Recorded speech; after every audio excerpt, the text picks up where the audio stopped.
예, 한 주간도 더워서 또 많이들 지친 가운데 있을 텐데 이 시간 예배를 통해 영적으로 또 충전되면서 육적으로도 또 강건함을 누리시는 우리 모든 성도님들 되시기를 축원을 드립니다. 선택은 참 중요합니다. 우리 인생에 있어서 선택은 참 중요하다 이렇게 말할 수 있어요.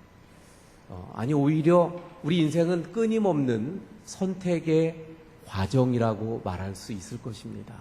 그래서 아주 어린 시절부터 죽음이 임하는 순간까지 끊임없는 선택을 하죠. 작게는 오늘도 어떻습니까? 우리가 여기 모이기 전까지 여러 선택의 기로에서 선택하며 이 시간에 우리가 함께 하고 있는 줄로 믿습니다. 그러다 보니까 이 선택이 참 중요한데 우리의 삶 가운데 내가 하는 선택이 성경적이고 하나님께서 원하시는 하나님 뜻에 맞는 그런 선택이 되어야 하는 줄로 믿습니다. 그러므로 선택에 있어서 중요한 것은 그 선택하는 그 근본, 기초적인 원리, 선택의 그 원리가 우리 가운데 분명하게 정해져 있어야 합니다. 오늘 본문은 좀 긴 말씀을 우리가 봉독했는데 아브라함과 롯의 이야기로 오늘 본문이 되어져 있습니다. 그런데 이 본문 속에 사실 여러 가지의 하나님의 말씀들을 우리가 볼 수 있습니다. 하나님께서 어느 날 아브라함에게 임하셔서 그에게 말씀하시죠. 내 본토 친척 아비 집을 떠나서 내가 내게 지시하는 땅으로 가라. 그때 아브라함이 거하고 있던 땅이 어떤 곳입니까? 갈대아 우르라고 바로 우상을 섬기던 그런 곳이었습니다. 그곳에서 하나님의 특별한 섭리 가운데 아브라함을 부르신 거죠. 아브라함은 어디로 가는지 제대로 갈 바를 알지 못하지만 순종하고 하나님의 인도하심 따라서 이 가나안 땅에 오게 되어졌습니다. 그때 아브라함을 따라왔던 조카가 있었습니다. 롯이 같이 따라왔죠. 하나님의 그 이끄심에 따라가고 하나님의 그 말씀에 순종하여서 왔더니 오늘 본문에 보니까 먼저 본문 속에서 발견할 수 있는 것은 그래서 하나님의 축복을 그들이 경험하게 되어졌더라 하는 것입니다. 2절에 보니까 아브라함에게 가축과 은과 금이 풍부하였더라 그렇게 말씀합니다. 가축이 은과 금이 하나님의 그 부어주시는 복이 있었다는 것을 분명하게 보지요. 5절에 보면 아브라함의 일행 롯도 양과 소와 장막이 있었다. 그래서 롯도 하나님의 복을 얻었던 것을 보게 되어집니다. 하나님의 말씀에 순종하고 하나님의 뜻에 이끄심을 따라 살아가니까 하나님이 부어주시는 복이 있었더라는 거예요. 그런데 언제나 우리 인생이 그런 것처럼 이렇게 축복을 누리고 또 평온하고 서로 좋은 관계 계속 이게 유지되면 얼마나 좋겠습니까? 그런데 이런 속에서 갈등이 오게 되고 또 어떤 문제들이 일어나게 되는 것이 우리의 인생인 것을 보게 되죠. 바로 이들에게도 그런 문제와 갈등이 생기게 되어졌습니다. 많이 축복을 받아서 가축이 늘어나다 보니까 그 가축이 먹을 풀이, 그 양식이 부족한 거예요. 그러다 보니까 아브라함에 속한 그 목자들, 롯에게 속한 목자들 서로 자기네 가축들을 더 먹이려고 다툼이 나고 싸움이 납니다. 이런 문제를 아브라함이 보게 된 거예요. 그래서 아브라함이 그 갈등을 해결합니다. 어떻게 해결합니까? 친족인 롯과 자기의 그 수하에 있는 사람들이 서로 다투고 그렇게 싸우는 것이 어떻습니까? 좋지 않잖아요. 그래서 그를 불러서 7절에 이야기하죠. 그러므로 아브라함의 가축의 목자와 롯의 가축의 목자가 서로 다투고 또 가나안 사람과 브리스 사람도 그 땅에 거주하는지라. 그래서 8절에 아브라함이 롯을 불러서 뭐라 그럽니까? 롯에게 이르되 우리는 한 친족이라 나나 너나 내 목자나 서로 다투게 하지 말자. 아브라함은 이런 갈등이 있고 문제가 있는 것을 원하지 않았어요. 그래서 이걸 해결하려고 합니다. 그런데 해결하는 방법이 정말 모범적이에요. 지금 아브라함 입장에서는 사실 모든 기득권이 아브라함에게 있어요. 아브라함이 또 손 윗사람이고 또 아브라함을 따라왔던 게 롯입니다. 그러니까 그곳에서 자 이제는 이 정도 됐으면 너는 이제 너의 갈 길을 좀 가야 되지 않겠냐. 그리고 롯을 떠나 보낼 수도 있어요. 그런데 아브라함은 그렇게 하지 않고 어떻게 합니까?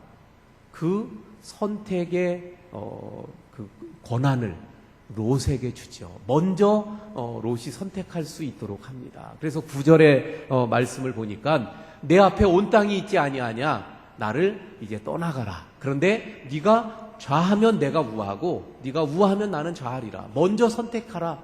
이렇게 선택권을 주었던 것을 보게 됩니다.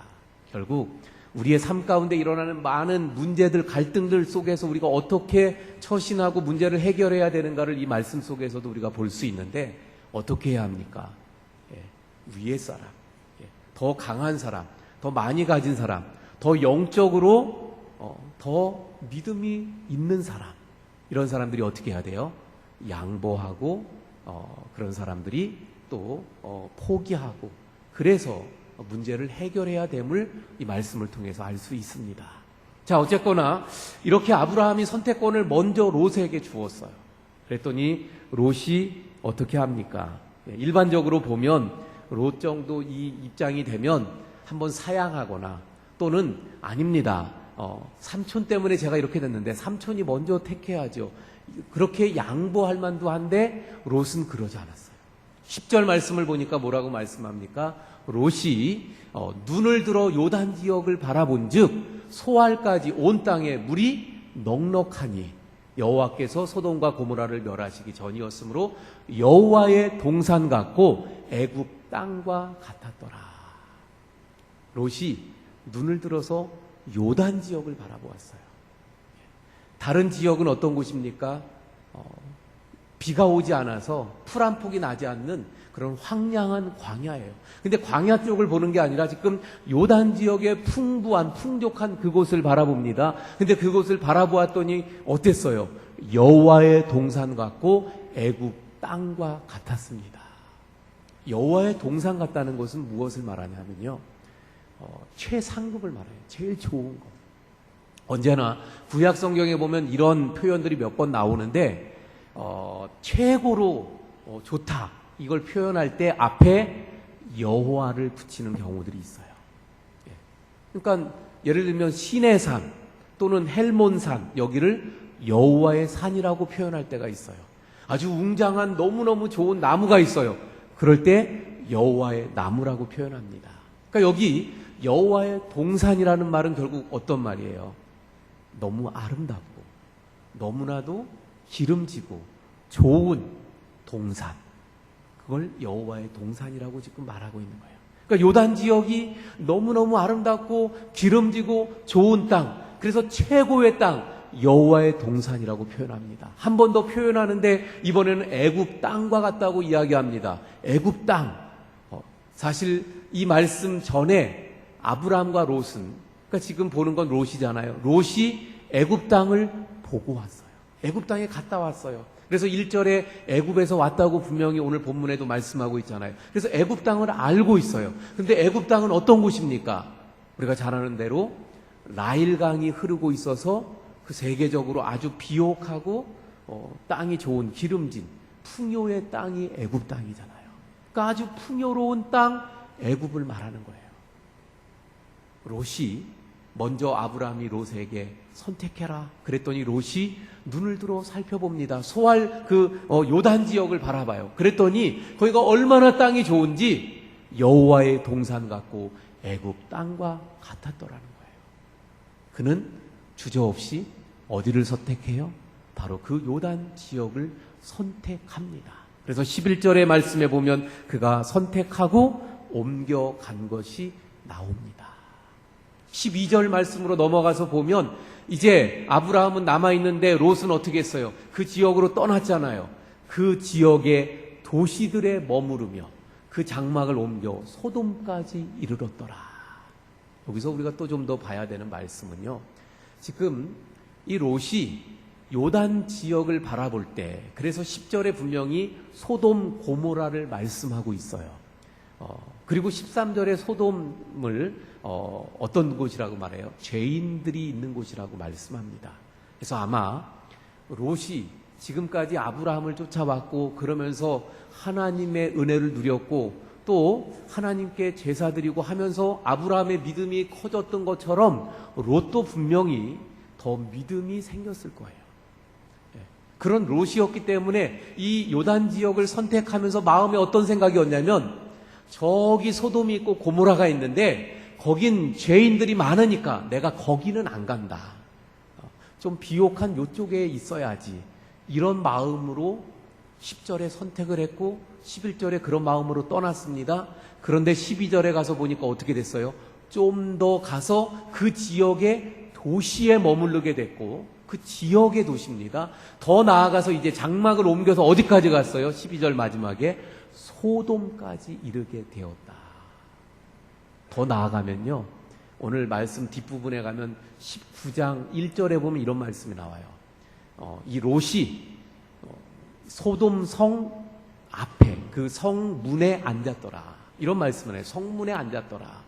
그런데 보통 구약에서 성문에 앉았다는 것은 어떤 의미를 말씀하냐면, 요즘처럼 더운데 성문 앞에 좀 그늘진 곳에 좀 한가지게 앉아서 좀 쉰다, 이런 의미가 아니에요. 성문에 앉았다는 것은 그 성문 옆이 바로 그 뜰이 재판을 하는 곳이에요. 그래서 성문에 앉았다는 것은 재판관이 되었다, 원로가 되었다, 이런 의미를 담고 있어요. 그러니까 다시 말하면 처음에는 거기까지 안 가려고 여기에 머물렀다가 점점 근처 도시까지 갔다 나중엔 소돔까지 들어갔고요. 그 다음엔 어떻게 됐어요? 소돔에서 유지가 되고 성공해서 거기에 잘 정착해가지고 재판도 하는 원로 추대받고 이렇게 인정받는 유지가 되어진 것을 보게 되어집니다. 결국 다시 한번 우리가 그래서 정리하면, 롯은 그 눈에 보이는 좋은 땅을 선택해서 그가 갔고, 그리고 그 안에 그의 삶은 성공을 향해 가는 삶이었더라, 이렇게 말할 수 있는 거예요. 그래서 그는 결국 그 소돔성에서 인정받는 성공한 사람이 되어진 거예요. 그렇다면 진정한 이 성공을 한 것일까? 그리고 이렇게 성공한 것처럼 보이는 롯의 삶은 진정 어떤 것이었을까? 과연 롯이 행복했을까를 먼저 한번 생각해 봅니다. 소돔성은 큰 죄인들이 있는 곳이라고 말씀하고 있죠. 일반적으로 우리가 잘 알잖아요. 소돔은 어떤 곳입니까? 세속적인 향락의 도시, 죄악이 그득한 도시, 아주 음란한 도시입니다. 그래서 조금만 말씀드리면, 예를 들면 이제 그 소돔성을 멸망시키려고 할 때 천사가 오게 되잖아요. 그때 천사들을 그 롯의 집에 들어갔는데 사람들이 와가지고 천사를 내놓으라 그러면서 막 난리를 치죠. 그때 그 말씀을 자세히 살펴보면 뭐라고 말씀하냐면, 아주 어린 사람부터 노인에 이르기까지 그 무리들이 와서 문을 두드리며 그 사람들을 내놓으라고 하는 거예요. 왜 내놓으라 그래요? 우리가 그들과 상관하리라. 이 상관이 뭐예요? 그들과 뭘 따지겠다, 이런 얘기가 아니에요. 상관이라는 말은 성적인 관계를 갖겠다는 거예요. 남자들이, 요즘 말하는 동성연애, 바로 그것도 아주 어린아이부터 노인에 이르기까지 다 같이 달려왔어요. 이런 아주 그 죄악된 도시가 소돔입니다. 그 죄악된 도시에 롯이 들어가서 살고 있었어요. 베드로후서 2장 6절에서 8절의 말씀을 한번 볼까요? 자, 한번 6절부터 살펴봅니다. 소돔과 고모라 성을 멸망하기로 정하여 제가 되게 하사 후세에 경건하지 아니할 자들에게 본을 삼으셨으며. 이 말씀은 무슨 말씀이에요? 이 소돔 고모라가 너무 죄가 많아서 그래서 하나님이 불로 심판하여 죄가 되게 하시는데 이것은 후대에 본을 삼기 위해서다. 7절 말씀 봅니다.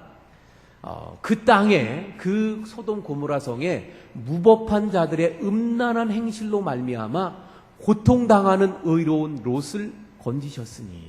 그러니까 여기서 이제 건지신 걸 말씀하지만 그 상황을 보면 어떻습니까? 그 소돔이 너무나 음란하잖아요. 그 속에 있는 의로운 롯, 그가 어땠다고요? 고통스러웠다고 말씀합니다. 고통스러웠어요. 8절까지 한번 볼까요? 이는 이 의인이 그들 중에 거하여 날마다 저 불법한 행실을 보고 들음으로 그 의로운 심령이 상함이라. 그러니까 지금 롯은 하나님의 사람으로, 그래서 하나님의 그 말씀이 있고 의로운 그 믿음이 있는 사람인데 이 음란한 여기에 살다 보니까 고통당하는 거예요. 그 음란한 사람들의 음란한 모습을 봐요. 또 그들의 그 하는 것들이 들려요. 그러니 그 속에서 이 의로운 하나님의 사람인 롯이 마음이 평했어요. 그러니까 고통당하고 마음이 상합니다. 다른 말로 표현하면 이 말은 마음이 썩어졌다는 거예요. 사랑하는 성도 여러분, 성도가 죄악된 세상 속에 살 때 심령이 상하는 거예요. 성공만을 향해서 살아가는 인생은 결국 그 속이 이렇게 상하고 썩어질 수밖에 없음을 말합니다. 롯이 그 풍요로운 땅을 선택하고 성공을 향해 달려갔는데, 그런데 행복한 게 아니라 사실은 그곳에서 물질적으로는 성공한 것 같고 풍요로웠지만 그러나 그 속에 심령을, 그리고 마음은 썩어져가고 고통을 당하고 있었더라 하는 것입니다.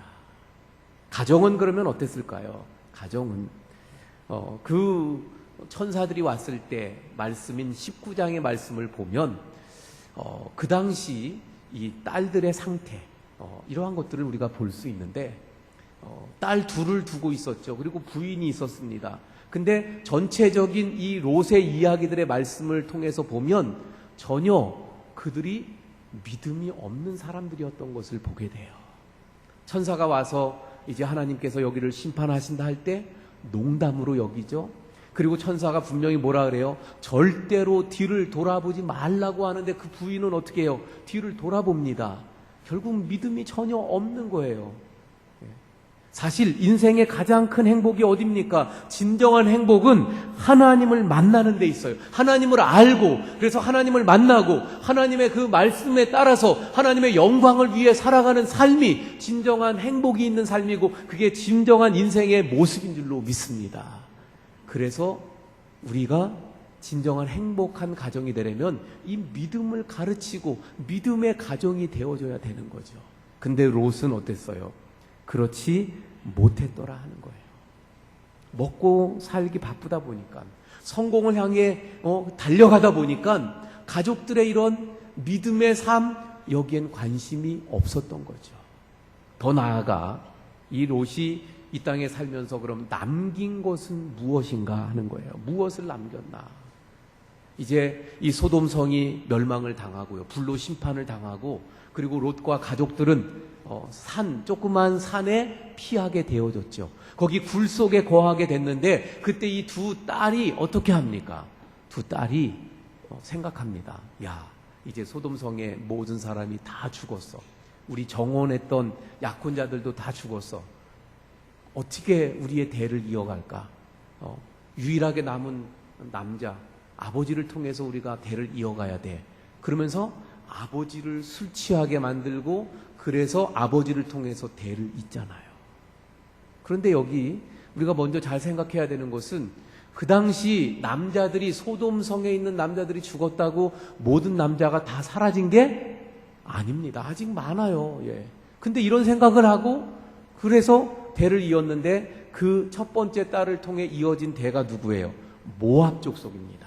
두 번째는 암몬 족속이 또 생겨나게 되어졌죠. 그런데 이 모압 족속과 암몬 족속은 나중에 어떤 사람들인가 하면요, 하나님의 백성인 이 아브라함을 통해서 그 이루어진 하나님의 백성인 이스라엘을 괴롭히고 힘들게 하는 가시와 같은 그런 존재들이 되어줬던 거예요. 사람들을 도와주고 사람들을 기쁘게 하고 행복을 주는 그런 존재가 아니라 사람들을 불행하게 하고 아프게 하고 눈에 가시처럼 힘들게 하는 그런 존재가 이 롯의 후손들이 되었더라 하는 것입니다.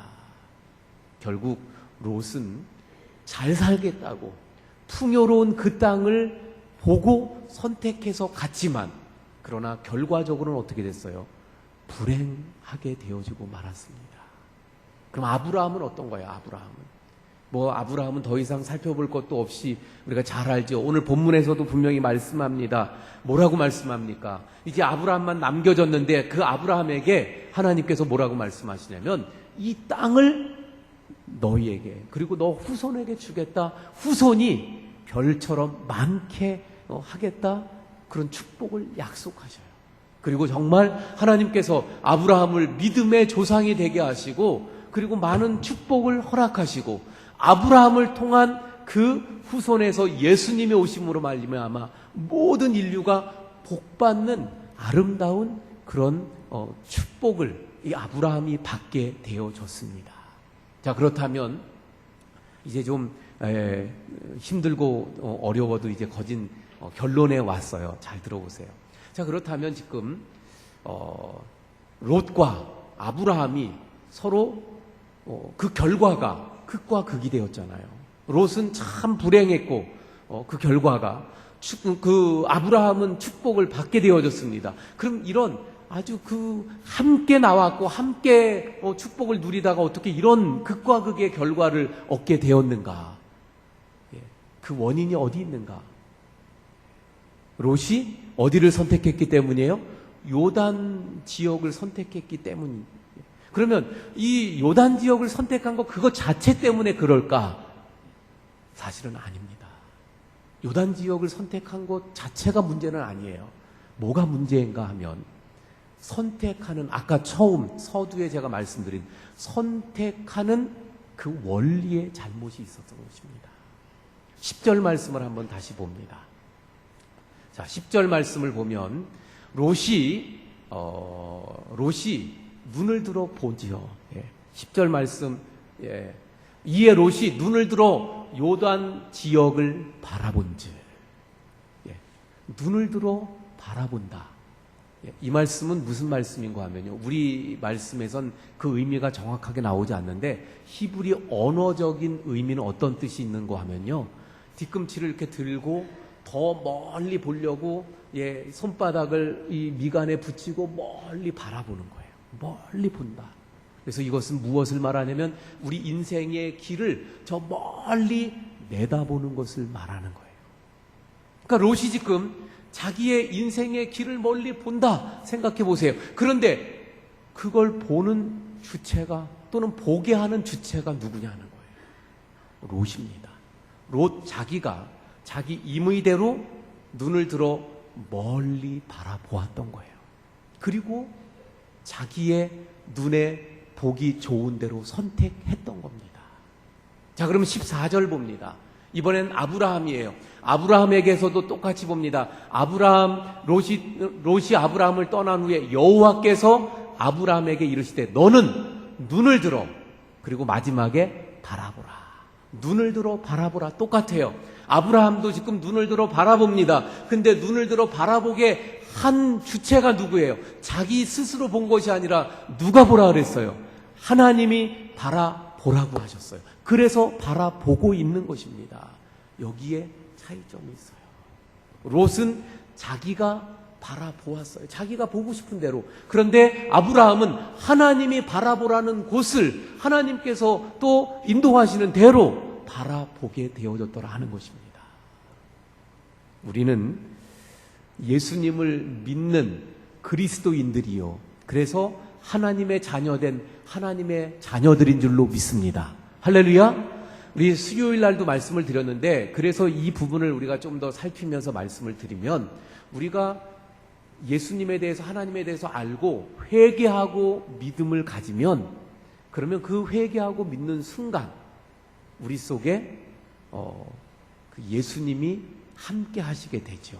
내가 세상 끝날까지 너희와 항상 함께하리라 말씀하신 그 예수님이 우리 안에 그래서 함께 하시게 되는 거예요. 근데 예수님이 하나님 보좌 우편에 앉아 계시잖아요. 그럼 우리 안에 들어오시는 예수님은 누굽니까? 성령님을 통해서 예수님이 우리와 함께 계시는 거예요. 그래서 다시 말하면 우리 안에 들어오시는 분은 누구예요? 그래서 이걸 다른 표현으로 뭐라 그래요? 내주하시는 성령님이라 그러죠. 우리 안에 성령님이 거하시게 되는 거예요. 성령님이 우리 안에 오셔서 우리 안에 거하시며 함께 하시게 됩니다. 그래서 우리 안에 성령님이 계셔요. 그런데 문제는 지금까지 살아오면서 나의 모습인 옛사람이 여전히 내 안에 있어요. 그래서 옛사람과 성령님이 내 안에 같이 거하는 이게 그리스도인들의 모습입니다. 그래서 사도 바울이 이것을 표현하면서 뭐라 그래요? 이 옛사람이라고도 표현하고 이 옛사람의 모습을 육체의 소욕이라고 말합니다. 그리고 성령님이 이 안에 계시는 거예요. 그래서 둘이 갈등을 해요. 그런데 우리가 그래서 이런 속에서 육체를 따라 살게 되면 그리스도인이라고 하지만 육체의 사람이 되고 마는 거예요. 그런데 성령을 따라 살아가게 되면 진정한 성령의 사람, 하나님의 사람, 그리스도인으로 살 수 있게 되는 줄로 믿습니다. 지금 본문 속에 보면 롯은 그런 상황 속에서 자기가 눈을 들어 보았다. 자기가 이 내 속에 있는 옛사람, 육체의 소욕을 따른 거예요. 그러다 보니까 눈을 들어 자기가 보게 됐고 자기가 보다 보니까 눈에 보기에 좋은 그래서 보함직하고 탐스럽고 먹음직한 그 선악과를 따먹었던 하와처럼 또는 요한 1서에서 말씀하시는 육신의 정욕, 안목의 정욕, 이생의 자랑으로 보는 것처럼 그렇게 보고 선택하고 살아가게 되어졌다는 거예요. 육체의 선택을 하게 되어졌던 거죠.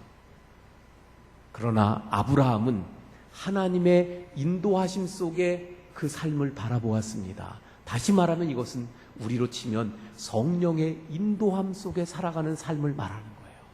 그래서 한 구절 성경 말씀을 볼까요? 로마서 8장 14절입니다. 로마서 8장 14절. 자, 로마서 8장 14절 한번 띄워주세요. 짧으니까 이 말씀은 한번 다 같이 함께 봉독해 봅니다. 시작. 무릇 하나님의 영으로 인도함을 받는 사람은 곧 하나님의 아들이라. 이걸 반대로 하면 하나님의 영으로 인도함을 받지 않는 사람은 누구라는 거예요? 하나님의 아들이 아니라는 거죠.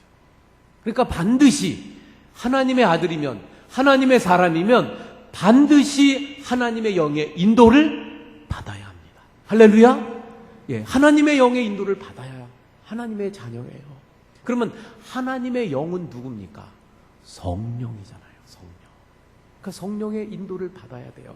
우리 속에 아직도 옛사람의 소욕이 있는데 그걸 따르고 그 인도함을 받는 게 아니라 내 속에 들어오신, 믿을 때 들어오신 그 성령님, 그 성령님의 인도함을 받고 성령님의 이끄심을 따르고 성령님의 뜻에 따라 살아가는 것이 바로 하나님의 사람이고 하나님의 아들이고 그리스도인의 모습인 줄로 믿습니다.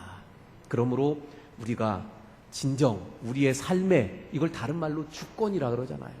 그러니까 우리가 그렇게 고백하잖아요. 이제는 내가 사는 것이 아니오 내 안에 그리스도께서 사시는 것이라고 고백하잖아요. 결국 그리스도가 성령을 통해서 계신 거거든요. 그 성령의 인도함, 성령의 뜻대로 살아가야 되는 것이죠. 그 원리대로. 그래서 우리가 그 원리를 가지고 선택의 순간에 언제나 내 육체의 소욕에 눈에 보이는 대로 좋은 대로 성공을 향해 선택하는 것이 아니라 성령의 인도함, 성령의 뜻, 주님이 기뻐하실 만한 뜻, 그것에 따라 선택하며 살아가야 진정한 하나님의 사람으로 하나님의 영광을 드러내는 하나님의 사람으로 하나님의 아들로 살아가게 될 줄로 믿습니다. 사랑하는 성도 여러분, 언제나 우리 선택의 기로에서 이 원리를 가지고 하나님 기뻐하시는 주님의 사람들 되시기를 축원을 드립니다. 기도하시겠습니다. 하나님,